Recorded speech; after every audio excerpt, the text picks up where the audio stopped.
Okay, thanks, Finn.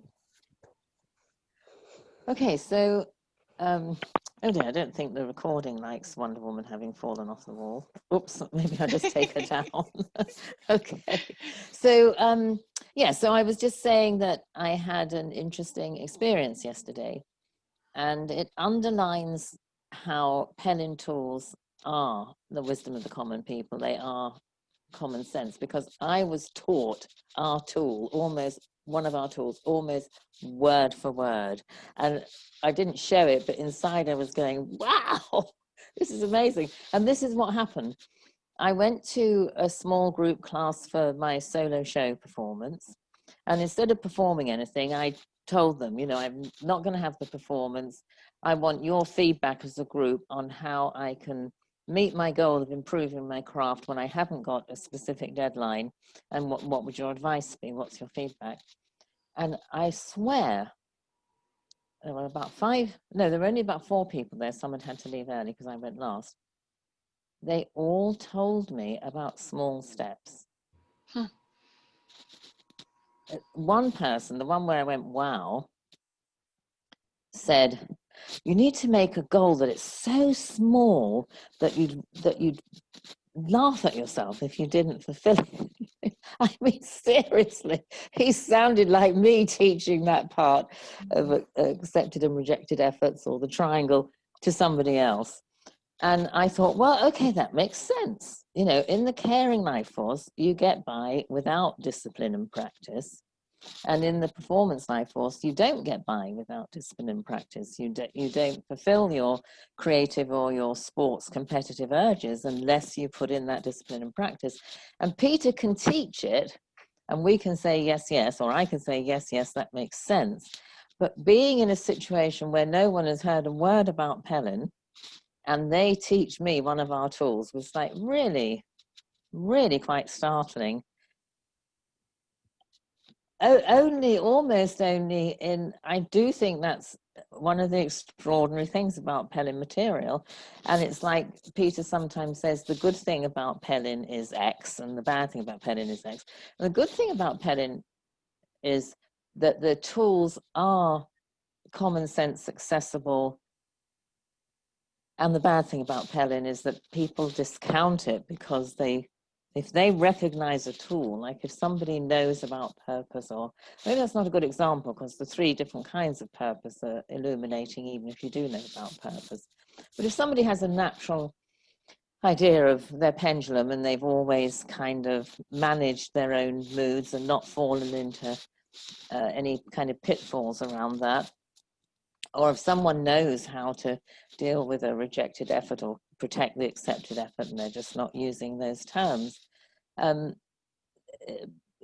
depending on what they hear about Pellin tools, they can think, oh, that's so obvious, I know that already. And so it's both part of the appeal and part of a bit of a drawback, because we haven't, you know, coming as an organization, coming a lot from the caring life force, we haven't made the most of our strengths. And, you know, we're talking about that. You've heard Peter talk about it. And I think this can be framed as a real strength, that kind of like, hey, you know, this is so rooted in real life. You probably know some of these tools already, which is a bit different from somebody themselves going, I know this already. So that's my kind of thought for opening up. Maybe we could begin with a little round where we either, you know, make a comment about that if you want to, or look at, as everyone here was at Virtual Pellin Italy 3, let's look at what has our pendulum been doing since the workshop ended. How did we go with Peter's encouragement to sit in a low if it came, like, or did we have that swing? What happened to us? Did we say hi?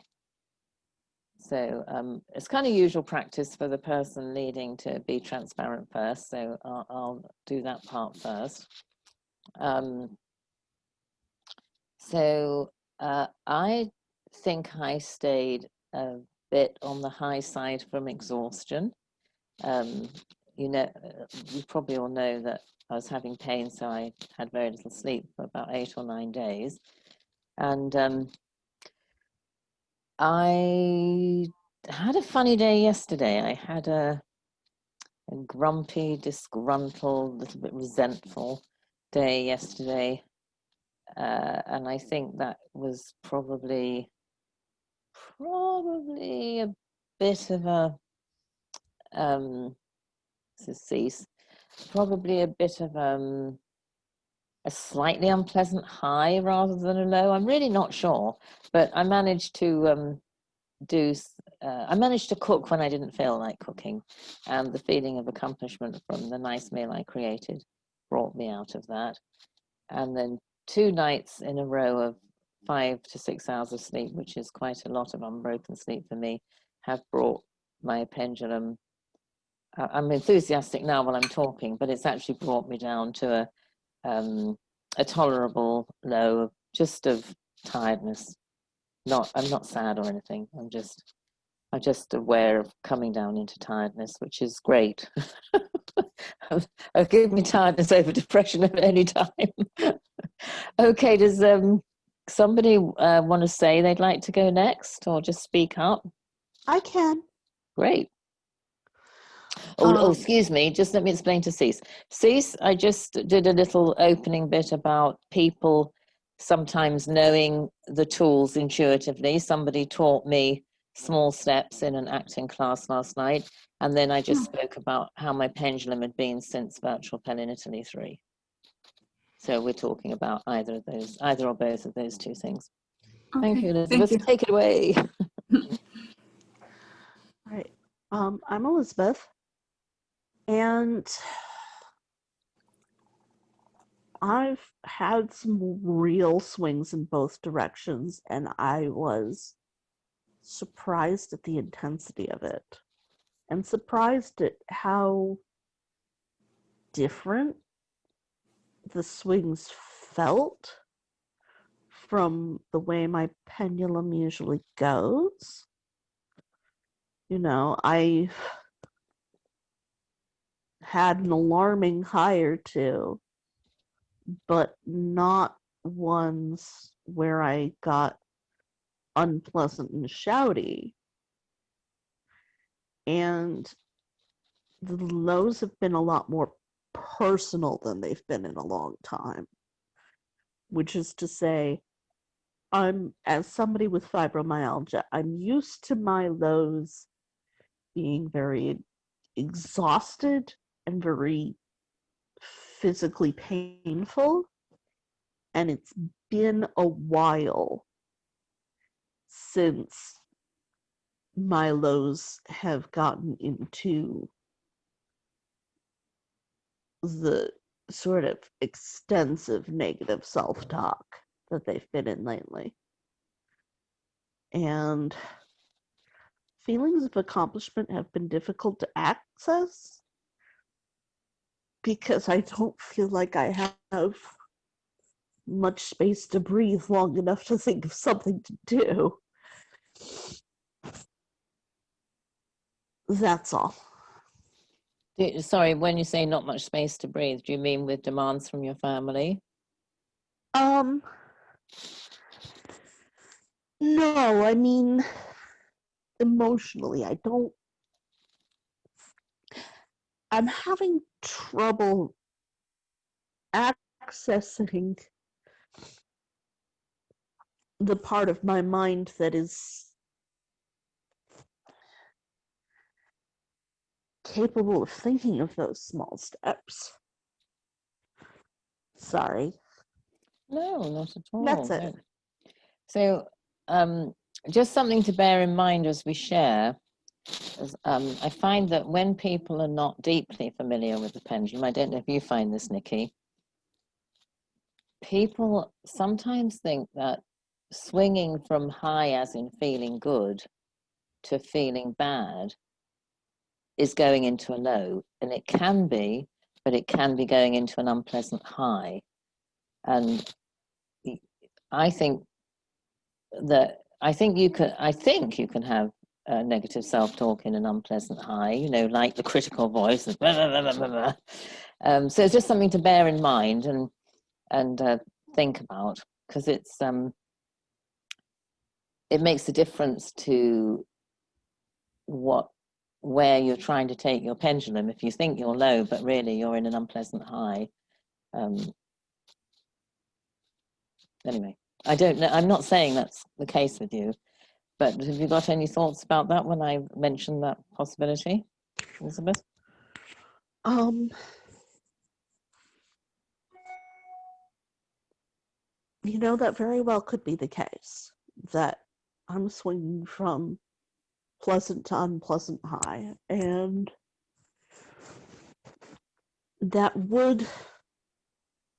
I am instinctively seeking out. You know, I actually just plain forgot what you're supposed to do about a high. Do you know now? No. Okay.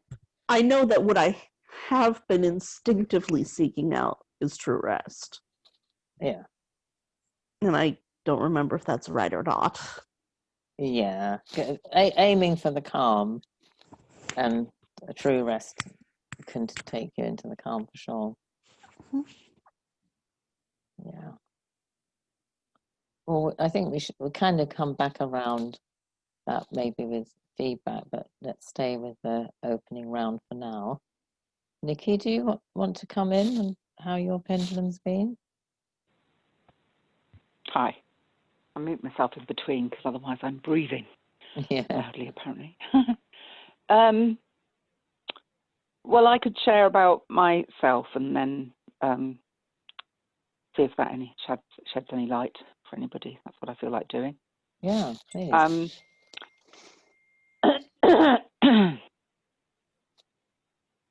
So what I felt, so what is it now? Wednesday. So the virtual Pellin Italy only ended on Friday. That's only a few days, less than a week, which is a little bit astonishing as I say that to myself. So, of course, that's intense. And as I spotted at the end of the week that I hadn't realized before, I compared it with, I was thinking, I first thought, well, why does this feel by the end of the week so much more intense than doing the Pellin training course, which was 4 hours? And then I realized because that's once a week. And this was the point of this. This is virtual Pellin Italy, not a virtual London Pellin training course. But that also is different from Pellin Italy, which is kind of what the experiment's about, and why we did it for only 3 hours and not like about 7, like in Italy. It's because in Italy, of course, the time in between, you spend it on the beach or mooching about, or you're not taking phone calls, doing any work, doing your shopping. So, yeah, I guess in a different sort of way, I felt it was more intense. And this is the third one we've done, so I was sort of a bit more able maybe to take a step back and observe the kind of overview of what was happening for me about it. So it was interesting to do. And then, right, as everyone knows, from my point of view, what was going on for me. So there was just the group and that's fine, and then my work and that's fine. But meanwhile, I had this big deal going on that had been rumbling on for weeks about increasing fear about this jury service thing and increasing tension of hoping that there'd be a lockdown and it would be cancelled. And then Boris announced the lockdown. Actually, as I was on screen, that was on the Monday evening, I think, the first day, and I just got a news flash, whether I liked it or not. And of course I assumed, right, I'm gonna be off the hook. And by the time I read that later, there'd been this really offhand, what was that, the email or the text? Personal text, that's it, personal text. Saying, no, jury service is important, blah, blah. And just as the offer, this is what troubled me about it. I realised that the indifference, clearly there's no actual thought about, they had decided back in June or July when things had got safer after the first lockdown, oh, we've now reopened the courts because they're now COVID safe. So they're COVID safe.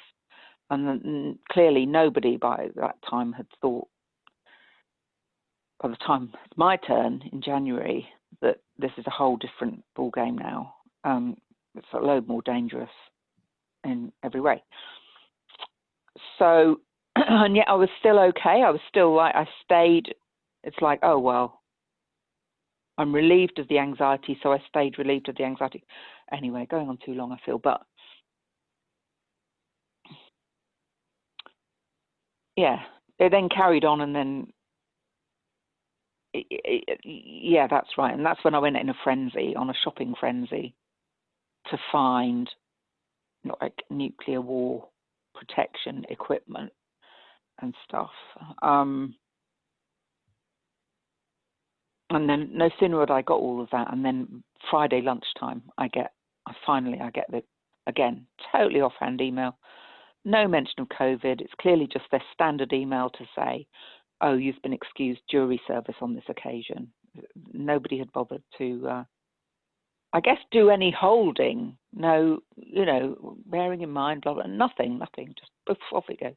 Mm. And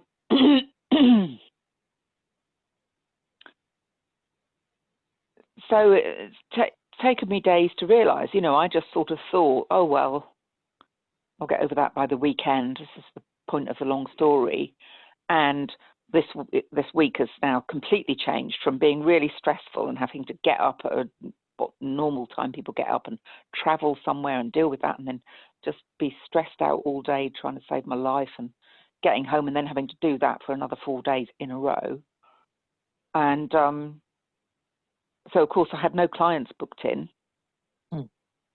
And so suddenly my week is the exact opposite. like, oh, nothing. And, of course, it means a couple of clients. I have got 3 and another one who'll pop up another couple of times during the week. That's the deal we have. And it meant I was able to go to the mechanic and book in the car for its MOT. And but the long story again about pendulum is, and also to do with related to what Elizabeth was saying, I hadn't realised the exhaustion of the tension of the, is it going to happen? Maybe it's not. Oh, no, it is. I've got to save my life. How am I going to protect myself when I'm there? Can I get out of it when I get there? Can I cause a scene? Lots of fantasies about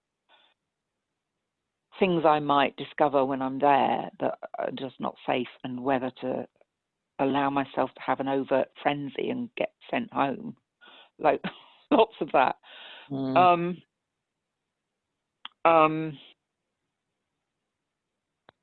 So the long shot of that is I am low this week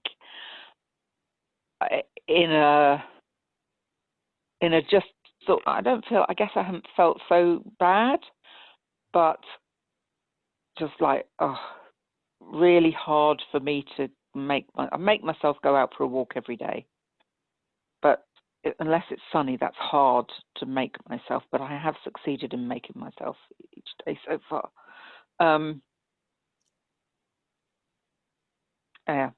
And doing way less than I would have done otherwise. And I really think it was that tension. I mean, who knows if there hadn't been the virtual Pellin Italy at the same time. I mean, that was intense. I had 2 levels of intensity, didn't I, going on at the same time.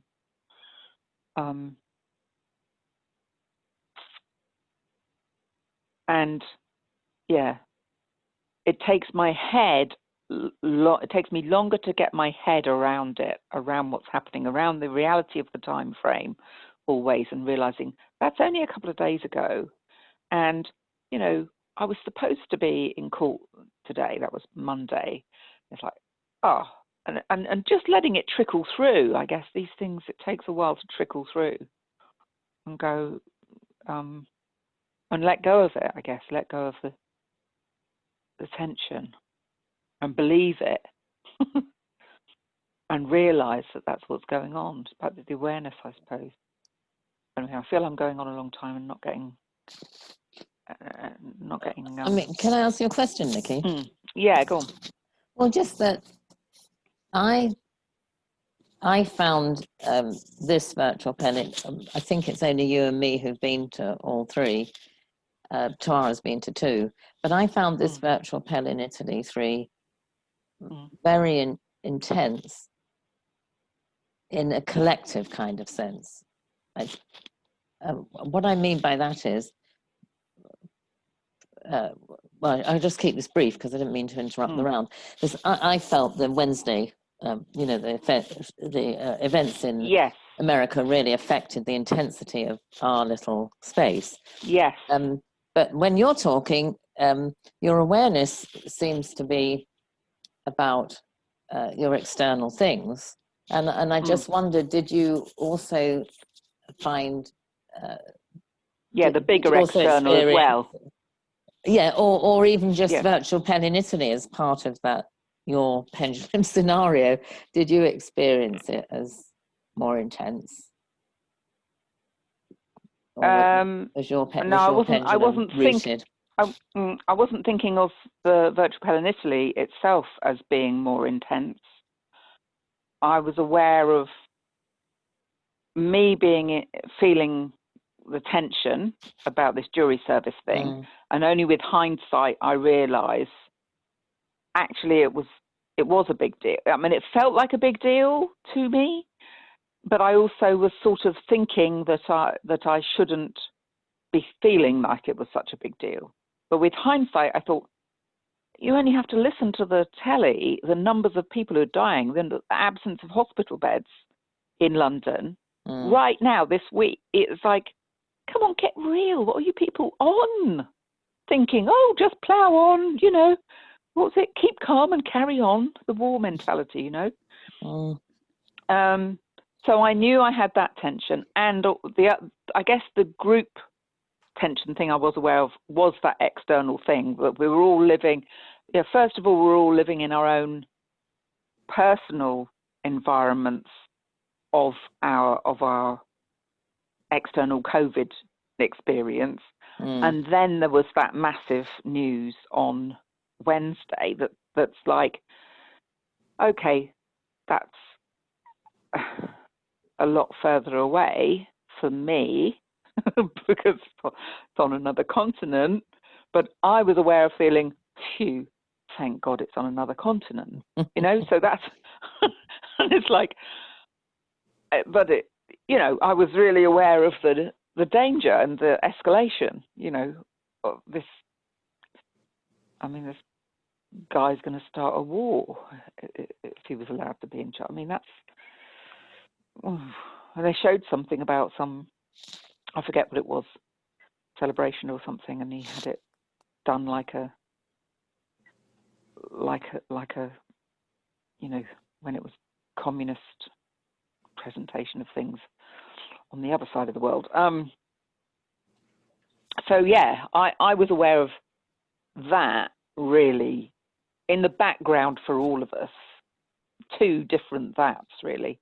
The sudden shock one that suddenly happened on Wednesday, and the background one that we're all living with and breathing our way through. And it's like, okay, it's getting worse and worse and worse for different of us in different places, wherever we are in the world. But at some point, and we all kind of know all we have to do is stay alive until, you know, it passes over to a degree and enough people get inoculated. You know, that's, livable with. I found the way to be livable with that in my little life. It's like I know the things to avoid doing to keep myself safe, and that's where it freaked me out that an external force was going to insist I go into a really unsafe environment that I had no control over and couldn't even predict in advance in what way it was going to be unsafe. That was the bad thing. And then there's, like I say, this sudden one, huge one for all of us. It's like, what the hell is the world coming to in it? You know, we're just about keeping the lid on it about this issue, and then there's a flipping bomb going off of that issue. Politics as well, please. Did that answer the question? Yeah. So anyway, so like you're more in a low now, but like in a I pleasant feel way. like this week has been about me getting my head around the fact that I feel even less like doing anything than normal, and that I really had to make myself go for a walk. And you know, I think I had an expectation that with suddenly that tension coming off, this is a bit I haven't identified, with that tension coming off, for phew, I'm free, my life's not in danger this week, unexpectedly, and you know, in an unpredictable way, so I'm free. But it's like, no, I'm not able to feel that exuberance or anything. I'm just low and tired out from the tension and the unpredictable. I guess we've all got unpredictable going on in so many ways at the moment, haven't we? We have, but that was a pretty big one, being forced to go into a dangerous situation, you thought. That's Yeah. a biggie. That was, I know it, that was specific to me. I don't know anybody else who had that going on this week. You know, the rest of it, everybody's got different amounts of COVID terror for this year, different weeks and different months. Everybody's got different crazy politics going on. But everyone I've ever talked to has done jury service. It's like, oh yeah, that was interesting, or that was boring, or, you know, not life-threatening. Now, this week, this is the worst, and it was so clear last week as it was coming to the date. It's like everything on the news is saying this is the peak of it right now. Are you guys mad?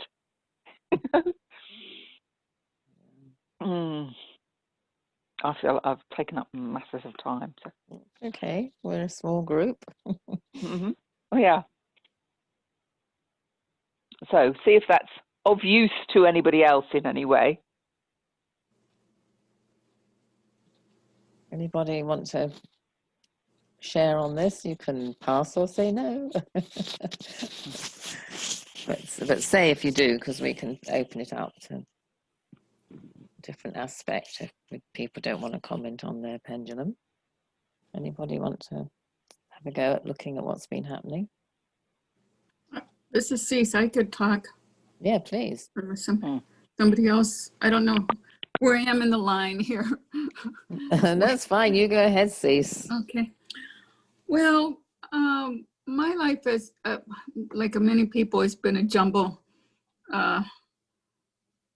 this week. I did get a COVID shot, the first one, on Monday. It's very much, it's a mess here in the U.S., like the system for,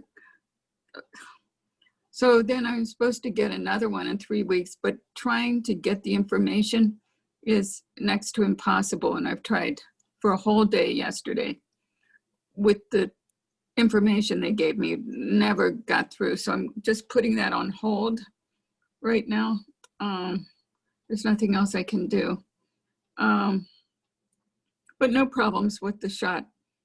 And the people were really nice. It felt they were under control. They knew what they were doing. They were, I guess I wasn't even supposed to be there Monday, but they worked me in, and they did with a lot. They were very accommodating. So that was really nice. and I have, some level of feeling better about my particular situation because I at least have one shot under my belt. The whole thing with Trump and that's very disturbing. And some of those people live in Florida. The guy with the antlers, if you saw him, the guy with the antlers, and he lives about maybe a half hour from Tampa. I think he got out on bail, which doesn't make me feel so good. It's just the more that comes out, the worse it is, and how scary it was and how scary it could be. I mean, I don't think this is going away, even if Trump is impeached. That's another scary part, that there is that much chaos in this country right now. So many rumors going around, so much distrust. I mean, I'm getting letters from people I knew who are just thinking that it's, that it was nothing that happened at the Capitol. I don't know how they could think that, and that it was really worse out west. Well, how did that figure out? So feeling very frustrated. I guess that would take my pendulum up there. Like what, I don't think there's anything I can do. I guess that's where I have to kind of use the serenity prayer. There's no way I'm going to talk somebody else out of their beliefs right now. I'm just, like everybody else, very upset by what's happening with the government. It doesn't make sense, and it doesn't feel real to me. Although I know it's real, but it feels like it's kind of like when 9/11 happened in the US. It was just hard. But I've been part of our Quaker witness is to have a letter, kind of a statement that we send out to others. So we've been working on that this week. And that's not saying what should be done as far as impeachment, but other actions we can take. So that kind of helps with that pendulum swing to feel like there is, I don't know if anybody will even read it, but that's, but there is this process of working on it together with other people that does help kind of keep some balance there. So that's been another part. It's just, there's a lot.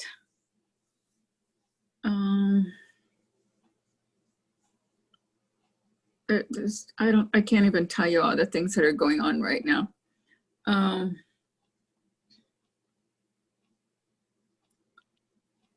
So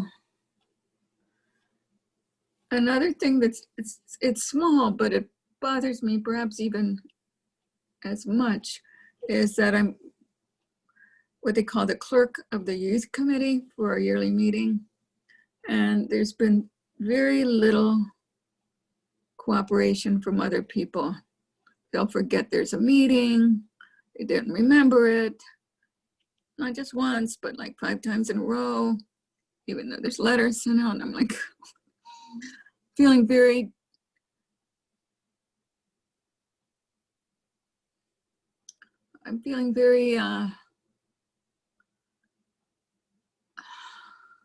disappointed. Like, why am I doing this if nobody else seems to put in any effort or even bother to show up? I don't think it's anything personal about me. I just feel like it's a waste. What would you call that? Rejected effort? It's rejected effort, definitely. And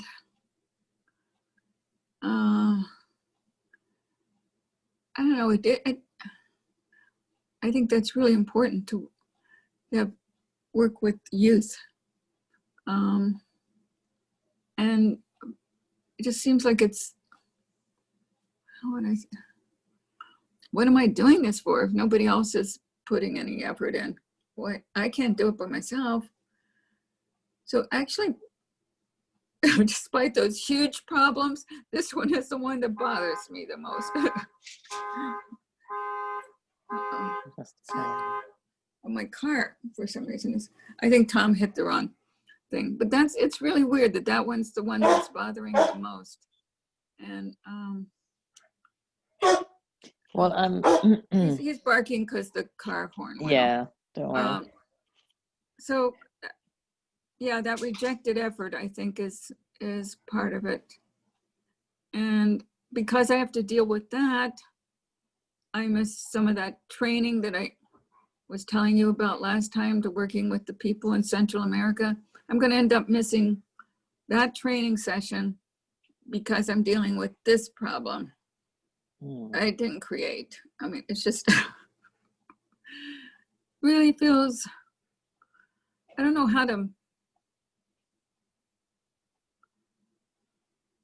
not sure where to go from here. I keep doing things and think, well, this time it'll catch, but I don't know. Yeah.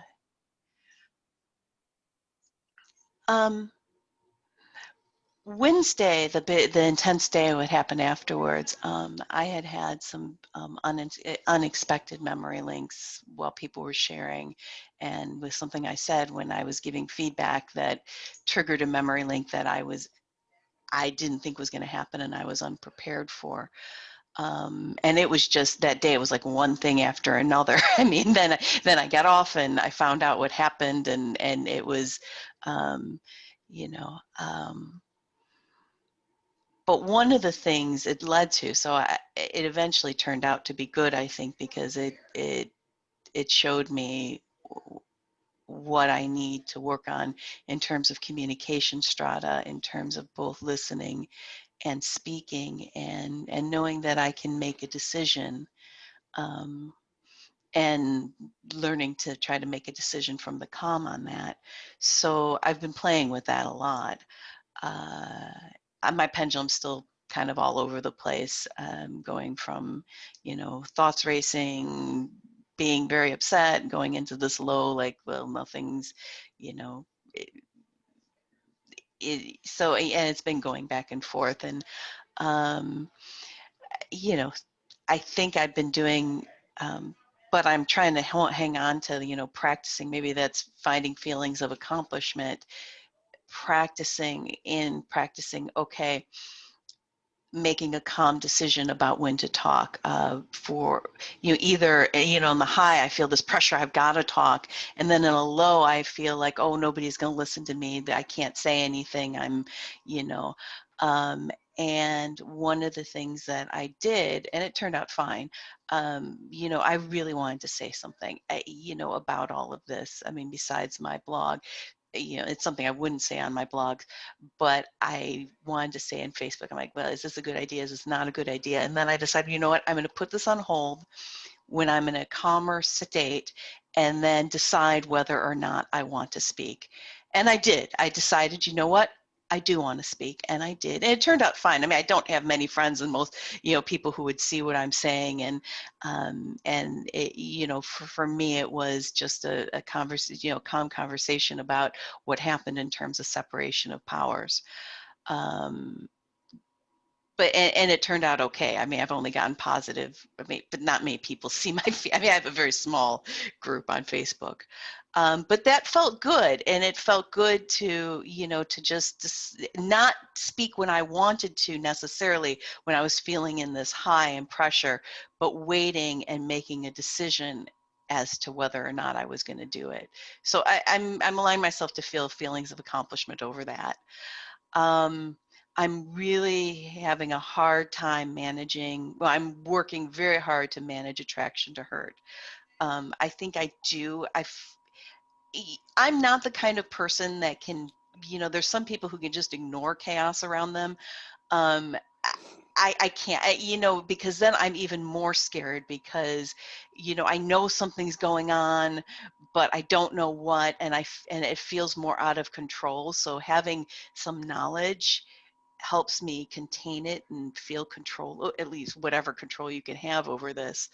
But I've also been making decisions, and sometimes good, sometimes bad. Sometimes I have been falling into attraction to her, back and forth, but trying to, regulate and say, okay, I can, and I have made the decision. I do want to know, but at least I want to know some, but I want to manage how much I take in at once, and so taking a little, watch my pendulum, and then take care of that, and then, and try to keep it on the level of, well, I guess is material life force. I want to know, for me, having the facts without the emotion.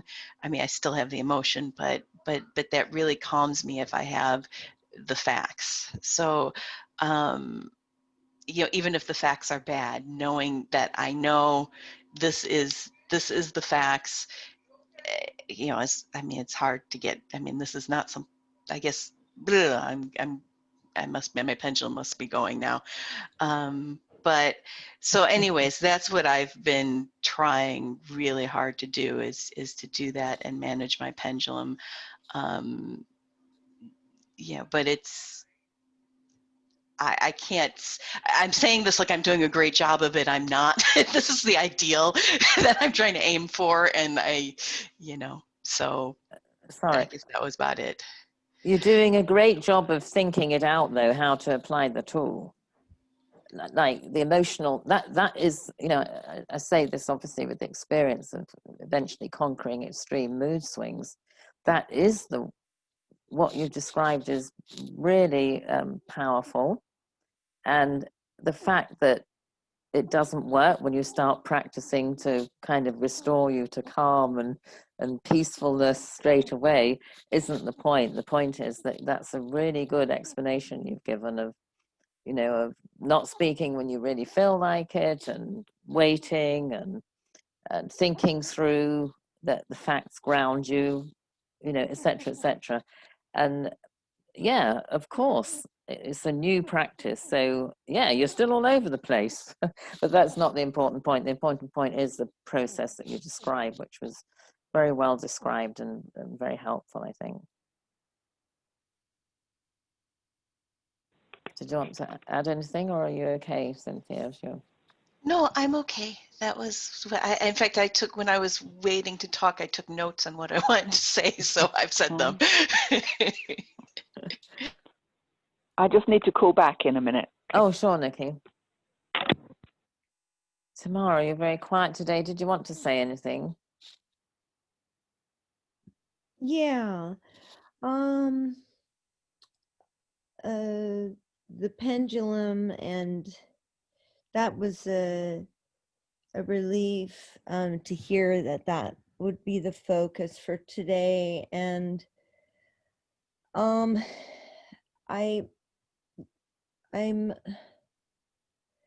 feel like I always feel like I missed something really easy and obvious. So when you say that the tools are so simple that it's easy to say, oh, well, I know about that already. And that is the first hit. The second hit, for me, the second hit for me is, oh, I don't know how to practice this tool, and I'm not working it into my language or thinking, and I don't feel more adept at integrating the tools through practice. So I think that I'm sometimes feeling like I'm playing catch up, and that other people ahead of me are more familiar with how to use these tools and how to think in terms of the pendulum tools. And I look forward to being more fluent that way. But it's still kind of wrapped in mystery for me. and I'm aware of that because I know that I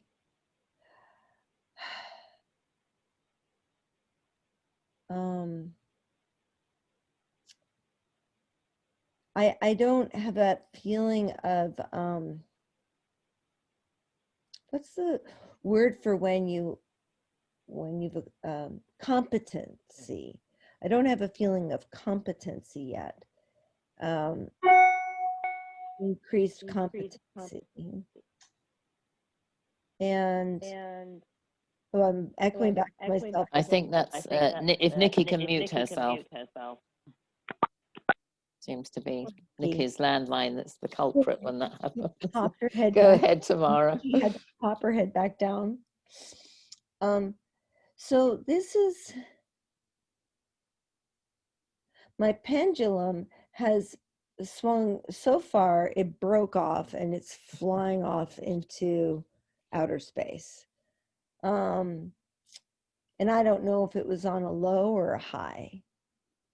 So here's the tool that I've been using to try to accomplish the calm.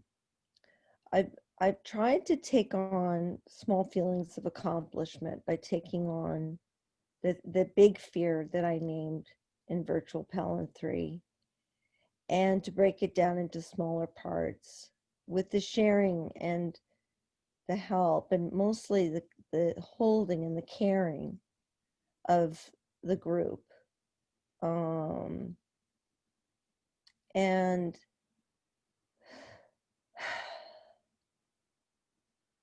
And then, you know, just, hello, I'm off my meds because they're making my body go into spasms. And normally that would mean something that I would check in around. But also, I was already having some real difficulty getting a hold of a feeling of sound, place in myself, and to not dissociate. I've been struggling like hell with losing my reality and basically what we call dissociation. And I've been trying to scramble back from what I affectionately call a nervous breakdown. And I really see that the CPTSD is a diagnosis that works for me to get some distance from the chaos and fear and confusion of what happened there. But there's flashbacks and there's recovered memory links, I guess we would say here. And it's real. I'm a therapist and now I'm a believer. And it calmed down and then it got triggered again around the 10-year mark. And I have to say that,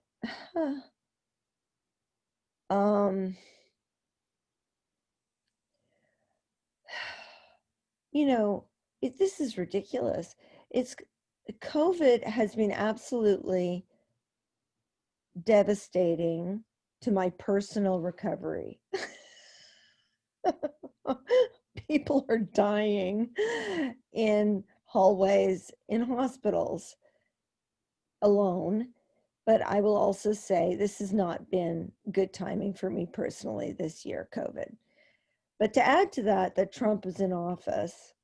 And then during, you know, Virtual Pell in Italy, it didn't work for me that the Capitol is under siege with people wearing T-shirts that were saying 6 million isn't enough, you know? And so I have felt disrupted. There was Virtual Pellin 2, and I got a hit of that, and it felt like I'd gone to Italy, and I came back, but it was the holiday. So the holiday interrupted the integration of the VPI 2. The notes didn't go out, but I had time. It was the holiday. I knew who my buddy was. And I was being patient with myself to understand that there was a whole year before this would happen again, and enough to work on for the rest of the year was how I pictured how it would work, that you'd go once a year to Italy and then have that nugget to break down into smaller pieces. And I'm not sure how, but over the rest of that year. And so I started working personally with a session with Peter. And so it's been disruptive because the role that Peter is in for me is sometimes, like I will be seeing him a regular day and time, which is very powerful in terms of a therapy container. But VPI has also meant that I see Peter in a different role and I don't see him for a regular therapy. So that in itself is confusing to the parts of me that are starting to organize around those sessions. And so the VPI3 also meant that there was another interruption after the holiday. And it's been hard for me to have a feeling of continuity with that work. And I still haven't found a place where I feel like I can refine and develop my use of the tools in different circumstances, like feeling fear about my dwindling practice and the tech platforms and what would it mean for me to go and network and paperwork and client portals. I mean, that is about me making it through the rest of my life, and I'm in a professional crisis. And I'm in a personal renovation. It's a deconstruction, in fact, and it feels full of possibility for me in a way, in the same way as it does for the world. I mean, we're falling apart so very much that there's a chance to come together in a different way, that there really might be, this could be a deeply meaningful time with paradigm shifts that maybe we'll look back and be glad for it. I don't know how much of what wasn't feeding me enough over the past 16 years that I want to go back to and recover anyway. So I'm trying to slow things down and see everything as too much, terrifying, and also a future possibility. The only way I can do that is, instead of cut and running when I feel filled up and overwhelmed, is to count myself lucky, sit still, feel the support, feel the beauty of the intelligence and all of these riches, including Pellin, as something I will eventually be able to reach. But for now, I need to kind of picture putting something on a clothesline, everything on a clothesline, and kind of putting it out at some greater distance from myself so that I can see it, but that I'm not in a place where I can engage deeply with any one thing because I'm too excitable on the inside. I'm too scared. And I find it hard to believe, but really yesterday I was in a very interesting place. If you want to talk about the social strata, but I absolutely understood my personal relationships with my mother and my family and myself and history in terms of being a daughter of Holocaust survivors. And there's no doubt in my mind that I was not okay. And it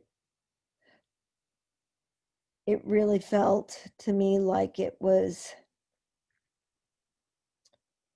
very personal and also very much weirdly like I'm Jewish. That's all that came up for me yesterday. And I don't know who to share that with except to just name it in here. But since I was a little kid, I feel like I've been waiting for something like this. And I don't think it's happening. I think it's happening for me. But I'm trying to reach my mother, who's my daughter, in my head and not let them separate us. She's not scared. I'm absolutely terrified. And so it works for me to see it as like concentric circles, you know, that there's my personal, that there's that there's my professional, that there's my, it's interesting that we identify ourselves for where we're sitting geographically. There's my geographical, national, socio-political reality when I wake up in the morning. And it's specific to being in San Francisco, just like it would be very different if I were in Florida. And so on, you know, like the COVID wraps around everything so tightly and it permeates everything. It feels so fucking pervasive and even so sneaky and creepy because it is almost difficult to name. It's everywhere. And it's stripped so much bare. And it's not over. So that's my way of naming like where I am before I feel like I'm clear. Well, I would like to say something about the difference between tool-based programs and a theory. You know, you and I and Cease tomorrow have studied different theories of psychological thinking and healing. And the thing about a theory is that you might take many years to really absorb it, but it takes a book to get the hang of it. You know, to say, you know, I remember when I was studying contemporary psychoanalysis, for me, self-psychology was the one that made most sense and kind of integrated in a way with some of the Pellin things. Yeah. And some of the stuff in relational psycho, excuse me, everyone else, but I want to address the problem that Tamara brought up for herself about not feeling competent. And, you know, relational psychoanalysis has quite a lot of different ideas in it. So I carved out the bits that kind of work for me and I integrated them, but I understood them. I knew there was further study, but I understood them. In Al-Anon, a tool-based program, I was about 8 years in when I started realizing things about myself I'd never seen in therapy. Yeah. There's something about the way the program works that helped me understand things that I'd been hearing phrases and tools and, you know, I've been hearing stuff about what I later realized about myself, which was basically how with some people I lost myself in an instant and I didn't know what I thought. I didn't have any idea that was part of my personality and part of my character. And so so I'm just addressing the opening that you had, you know, you're not feeling competent and, you know, feeling you're with people who know more than you. And I'm guessing you're a bit like me. You know, I can go in a room full of psychoanalysts who've got books and journals to their name. And if I've read a few articles, I can hold my own in the conversation as though I know a lot when I don't really. But it isn't the same with a tools-based program. You can't do that in AA and Al-Anon either. If you don't know, if you haven't absorbed the tools and the way of working and what happens when you're holding the 3 minutes talk. Oh, you froze. Oh no.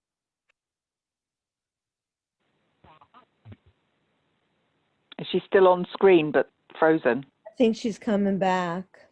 Okay. I'm the host now. Elizabeth? I'm the Oh. host now.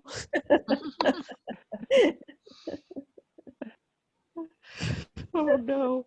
I know. That's like, what's that called? The actor that has to step in if the lead gets sick? Understudy. Yeah. Yeah. Now you know the terror of being the understudy.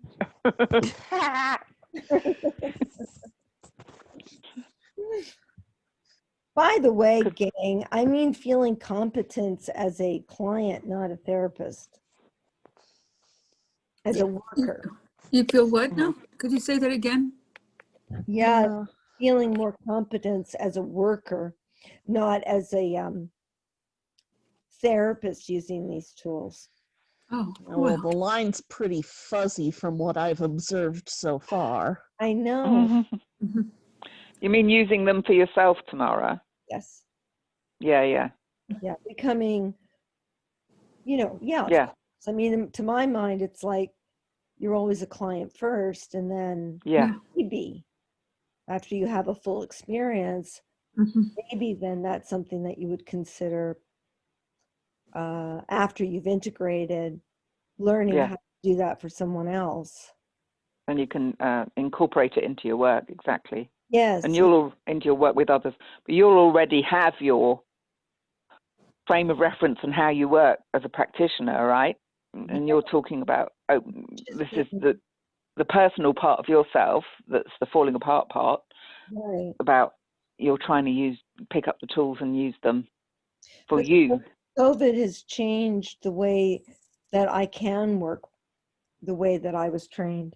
So I find that tools feel like they can work on Zoom, and I have been freaking out because I can't work the way I work without my office. I can't. Yeah, so I think I want to quickly to try to move ahead with all of it. And I do become confused about, I want to know which hat I'm wearing. Am I learning to be a Pellin practitioner, or am I just, you know, coming in as a worker? Can I just, I've got back now. So Nikki, say what you were going to say, and then I'd like to continue with before I was rudely interrupted by Zoom. I can't retain it. Well, hold on a second. It's about Tamara was saying about unclarity to do with learning the tools to use them as a worker or as a practitioner. And I was just going to say, like for myself, Tamara, I was, you know, I agree completely. The work as a practitioner is all about doing your own work first and integrating that in, and then, you know, and then you've got opening up more and more of yourself to have more to offer. But you've got all those years of experience of being a practitioner, and then you fall apart. So I've got Yeah. to try and get my head around that. So it's sort of like, well, yeah, the tools, I would say the tools, I mean, how I got it. So I learned the tools for myself, Mm-hmm. and I hardly teach them to clients. I might do a little bit of this or that, Mm-hmm. you know, really quickly in a sentence or two, the pendulum sometimes, or yeah, different bits of ones that might suddenly occur that are useful. Sometimes the life forces, you know, if people are sort of getting done in their caring life force, Mm-hmm. that might happen. But more often, I find it's just in me, so I'm just Yeah. passing whatever is in me through to them. Yeah, I feel that when I feel like I have a session where I have a good hit of the Pellin common sense in me, that Yeah, I'm able to, I remember a professor once saying that it's the therapist who needs the theory, not the client. It's the therapist yeah, to help us to feel like we're able to frame whatever's coming in. And that's really important, that it's not just chaos. And so whatever theory is most organizing for the therapist is the one that works best for therapist and client. But that they've done studies that it really isn't the theory, it's the fact of the relationship. I right. understand, if I can come back in here, because I'm Mm, someone who does teach the tools when I'm working with someone consciously. And Yeah. I think this is the point I was trying to make about what you're just saying does apply to a theory-based therapy. I support you and I agree with what you've just said. And Yeah. I think it's different in a tool-based method, Yeah. because what I was going to say before I was thrown out by Zoom was that I can't tell you the number of people who are what we call old timers in Al-Anon, people who've been for years, and they say, I came to a few meetings and then I went away for a few years because I couldn't understand a word anyone was saying. Wow. I've heard that so many times that people can't get it because you don't sit down and get told what the 12 steps are about. It's a living process that you enter into. And if you're not ready for it, it's gobbledygook. Yeah. And so I think that I think it does require a kind of, for a therapist, it requires a kind of head shift, because one's got, sorry for people who haven't been trained as practitioners, that, might not feel very relevant to you. But it does require a head shift from what we've been used to with all the training for our license and stuff like that, where it's one theory after another. Are you competent in knowing what this theory is? That's how you get your license. It's completely different. In the old days, just to throw this in before I shut up, in the old days, meaning the 70s, Peter wasn't training practitioners. You just went to Italy or went to weekend workshops and you watched. You did your own therapy, your own chair work. You listened to him teaching the tools. You Right. watched everyone else's work, and you became trained by osmosis and by going out and doing it. I didn't have a clue that there was any connection for my extreme pendulum highs and my extreme pendulum lows for about 18 months after I'd been teaching it regularly, Huh. because we put into practice in those days of no accreditation, no formal courses, we put into practice that you learn by teaching and you heal by contributing. Right. And I was in there as a practitioner from pretty early on, when I was still a complete mess. So, I mean, can I just yeah, please. contrast? Have you just the way that you and I are so different, Mary, in the ways, how you needed the tools, and you're really clear that that's the aspect of Pellin. that saved you. Yeah. And for me, the tools are interesting and useful, and that's still true. But it was the deep work on myself. So the risking of sharing, hearing others sharing, getting feedback, giving feedback, the actual process of being in the therapeutic group. And yeah, exactly. Mostly the sharing, and then doing chair work, whether that was me doing it or being the practitioner of other people, and learned. I mean, I got exactly that way that Mary's just described is how I was trained, and I was trained, and you don't realize it at the time. It's just, oh, that was really interesting. But you know, by watching Peter being a practitioner, by practicing doing it with people, by doing it, it just goes in exactly by osmosis. And what am I saying at the end of it? So in that regard, that's why I'm a different kind of therapist. It's like, oh, the tools are there. It's like, oh, that one is glaringly obvious. If that person were to just know about caring life force and that you need authority about that, they would stop getting wiped across the floor by all their friends and acquaintances, you know. So then I teach them that thing. Well, if I say I need to identify something really, it really stands out, and I can feel how important this is, and it's missing from any therapy I can think of, since there is an ongoing group therapy that's successful and happens here. But this little thing that gets slipped in about nourishing family, it's understood. It is understood in 12-step that you cannot get well without community. Yeah. That we're probably sick because it's a sickness of isolation,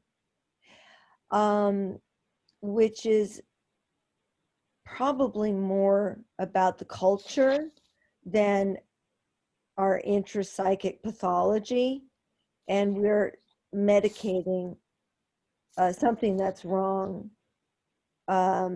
in the way that we all live. And I find that to be so powerful, that there isn't this thing called termination after a successful analysis when you are, you know, your neuroses have been whatever. It's then what I find very powerful is the idea that I don't have to come in sick asking to get fixed, and then when I'm all better getting kicked out. And that this feels it's a bridge that's missing in life that needs to be there and stay there. And maybe because I don't have a church, I don't have a group identity anywhere else, that this feels very profound. This piece. Yes, thank you for that. I think that you come in really with hit on something really something quick? there. Please, Cynthia. It's not what you just said, but back to the whole learning process and stuff. And I'm not a therapist. I do work with people as an astrologer, and for me, the tools really work well for, because that's how I do astrology. I look at the chart. I don't really look at, I look at problems. I look at ways to solve the problems, for people to, as much as I can, or to work with people's charts. But one of the things in terms of learning, I think I've been learning Pellin, a lot of the ways I learn and practice with astrology is sort of just by observing, and like when we're watching a TV show. When I learned astrology, I'm like, okay, what sign does that sound like, or what planets are involved? And I've been doing that with Pellin tools when I'm like watching a TV show. I got to turn the video off. All right. When I'm watching it. Oh, good, he left. When I'm watching a TV show, when I'm observing a conversation or whatever, part of my mind's, okay, oh yeah, that's a lot of, you know, like watching Hamilton, like, oh, he's got a lot of performance life force, you know, and a lot of material life force. Oh, he's getting real tripped up by the caring life force, you know, and that's been, but that's how I learned, that's what I did practicing astrology too. So, you know, I've sort of carried that over to Pellin tools, I think. Well, I mean, some of you may have heard me talk about this because I think that's really important. I had a 20-year break with Peter. I don't mean break in terms of an argument, just I was doing something different with my pursuing a spiritual path at that time. I learned about contribution training the whole time because it's hard to explain how it's different from a theory. I just, you know, I saw it in newspapers. I saw it, contribution to hurt. I didn't see it in newspapers at that time because I wasn't reading them then, but I saw it in people around me, like Cynthia's saying. And I really developed my understanding of the tools. And I don't know how many of you know this, Nicky might, but in that 20-year gap, Peter renamed what was called vanity to performance, and what was called rejectiveness to caring, and what was called hostility to material life force. And I renamed them performance, caring, and security. I called the material life force. And that was like an interesting conjunction when we were not even talking for that long period. Contribution bit, saying how can we name these, so that was what I was thinking, let's name these so they're about the contribution and about how you get well, whereas David Pellin was interested in an analysis, which really stands up as we develop and use the tools. So what am I saying? Oh, I'm saying that you don't have to think, oh, I'm only going to get Pellin from reading the manual and in the forum. You can, if you try and have Pellin eyes, or Pellin tool eyes, you can teach yourself an enormous amount by exactly what Cynthia described, just looking at people in conversations, looking at people in films, looking at people in novels. You really can, and that's not, you might see glimpses of other theories in literature or life, but it's not the same as being able to see the tools writ large. It's very exciting how much you can learn on your own. Thank you. It's very helpful. Yeah. Good. Yes, Cease, please. Okay. Let me just say something, a way I've used some concepts. Because the other part of Pellin is the Gestalt. That there's a great way to teach this stuff. So if you have, I've worked with people with moral injury, and one concept is the forgiving spirit. And so I have people do some Gestalt work with the forgiving spirit. And if you're familiar with Gestalt, you'll have the person who's there and then another character. You can have more than that, but if you're just doing something with two people, you can have them play the other person going back and forth like we do in Gestalt. So they play the forgiving spirit. They develop that for themselves and they incorporate that. Am I making sense so far? You are to me. Yeah. You mean somebody articulates being a forgiving spirit?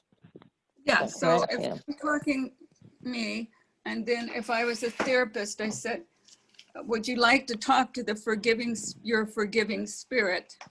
So then you say, okay, then go over to this other chair, like we did the other day. And so then the therapist would interview them. Okay. So, and ask the forgiving spirit to talk about themselves and what does that mean to be a forgiving spirit, and what can you do to help Cease over here, who's really feeling bad about something that happened? So I, as a forgiving spirit in this chair, will say, well, you know, blah, blah, blah, blah, blah. How would that be for you? And then, okay, then he would have them switch back to themselves. Okay, did you hear what the forgiving spirit said to you? Okay, so do you see how you could use that for different concepts? It doesn't have to be either or. You can use your Gestalt work with some of these concepts that we're saying is a little hard to get into, but if you're playing that role, you get into it more on a deeper level. I just did it for 2 seconds, but you would get into it more. You might, you know, how would you show this to cease? What would you, you know, what could you do if she starts to feel bad? Or those, do you get what I'm saying, folks? 'Cause it's What I hear you saying is that the tell me if this is right, that and then we must stop in a minute. I'm sorry, I've let it run over because it's interesting. But when the way I was talking about using seeing the Pellin theoretical tools in everyday life, what I hear you saying is that you can bring the Gestalt thing into, you know, like the work part of it into the forum. Is that what you were saying? Not the forum, I don't mean into life. Yeah, it's, you bring it to life. It's not an abstract. If I'm over here as a pendulum high, if I talk to Cease about that, well, you know, so you can have a conversation, but you incorporate that. The person is incorporating that into their body. When we were talking about how to develop the links, you're incorporating that as you play the role. Here's something I can do for you. When you get too high, I can let you know by doing blah, blah, blah, blah, blah. Yeah, absolutely. You know, and then switch back. You would have to do this a number of switches, but you're trying to incorporate that into the person by playing that part. Does that make sense? It does. It's, Yeah, it's a combination of the tools and the Gestalt. Yeah. Yeah, that we 1 year at Pellin in Italy, we did that a lot. We had great fun with it. You know, I remember doing a conversation between not quite what you're describing, Cease, but very similar, doing a conversation between my pendulum highs and my calm. I don't remember what came out, but it was really interesting. We're experimenting with teaching the tools through chair work. Yeah, you know, getting what you're saying, integrating them in the feeling way inside. It was very interesting. What could you do to let her know? Oh, you could tap her on the shoulder, or you know, you could tell her to touch her heart. You know, whatever that person is thinking of, to make themselves known to them. Yeah. You know, that they're there for them. This tool is there for them. So that's what I use is the Gestalt and the tools, not just necessarily just tools too. Yeah, but that's what Pellin is. It's the combination. That's why. So Peter calls it contribution training. That's the tools, but add it to the Gestalt, and then it's Pellin. And it's always struck me as that sort of theoretically confusing because to new people, because why is it called two such really opposite sounding words? But it's about bringing it all together. And I guess what the difference in the way that Mary and I use it, you know, it's really, like I said, mine was all the therapy version, and Mary's is much more the focus on the tools, but both, all of it's important at different times for different people, I guess. I guess that's what I'm trying to say. Well, and I think we both work with an integration of the tools and the deep work. Yeah.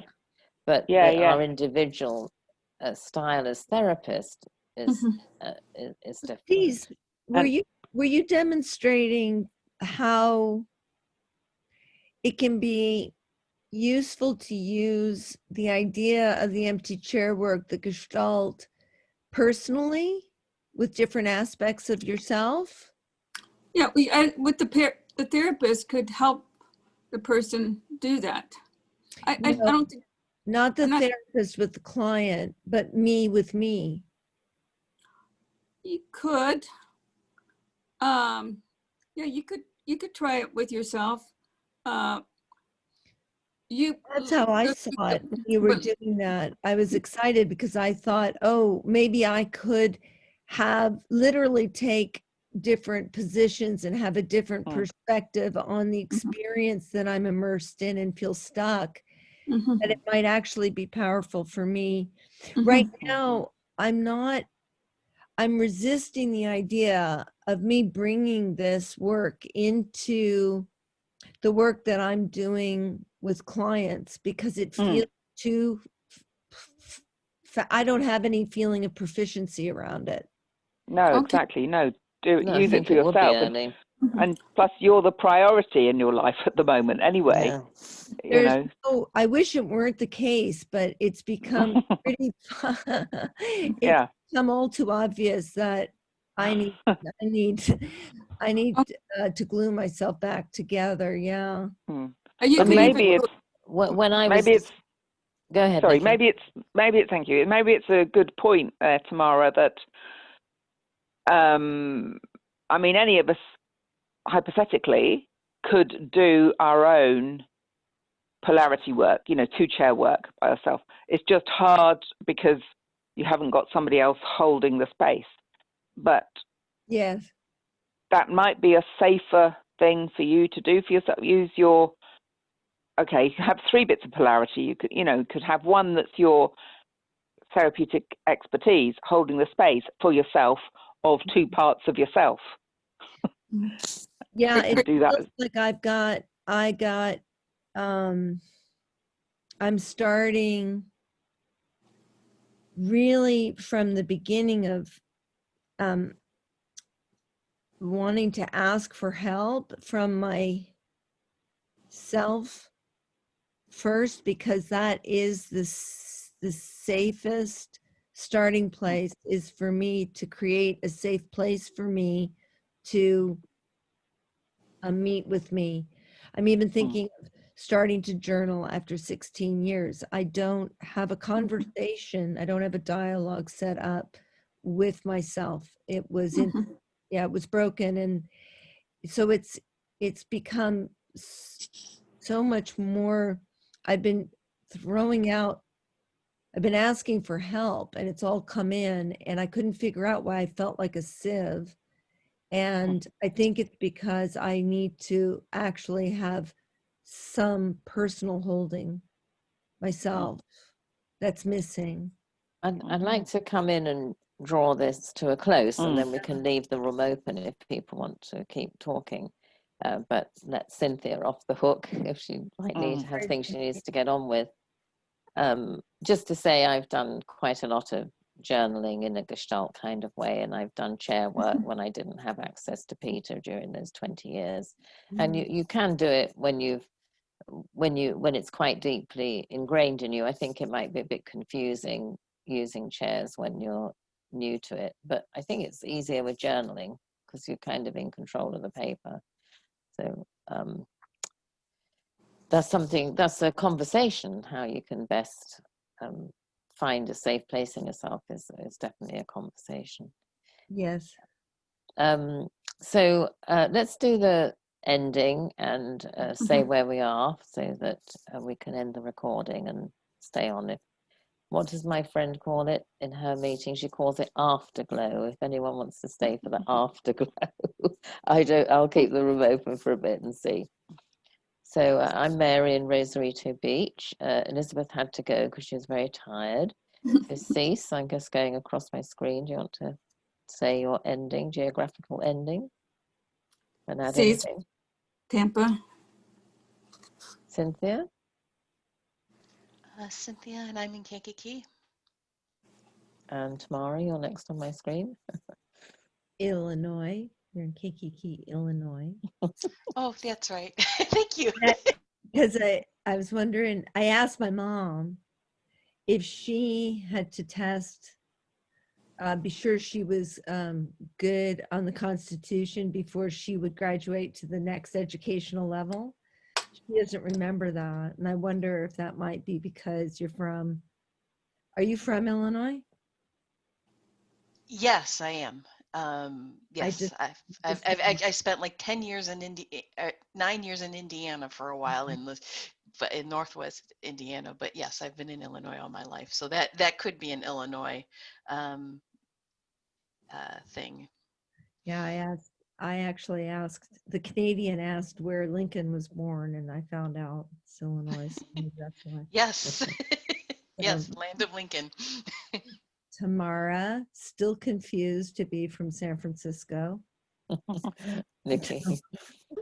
Last but I'm not Nikki, least. still in Wimbledon, in London. Okay, thanks The very only much, English person everyone. here today. Well, I'm Is that kind of a right? hybrid, right? Yeah. Yeah, but otherwise the only English person here. And I just want to appreciate everyone for helping turn the conversation to really looking at the tools. And I think it's okay that we aired some of the stuff that was disturbing us, but I think it's always good when we can bring it back round to what's our focus of our work, ourselves and the tools. So well done. It's kind of not that easy to do at the moment. So I appreciate everyone working to do that.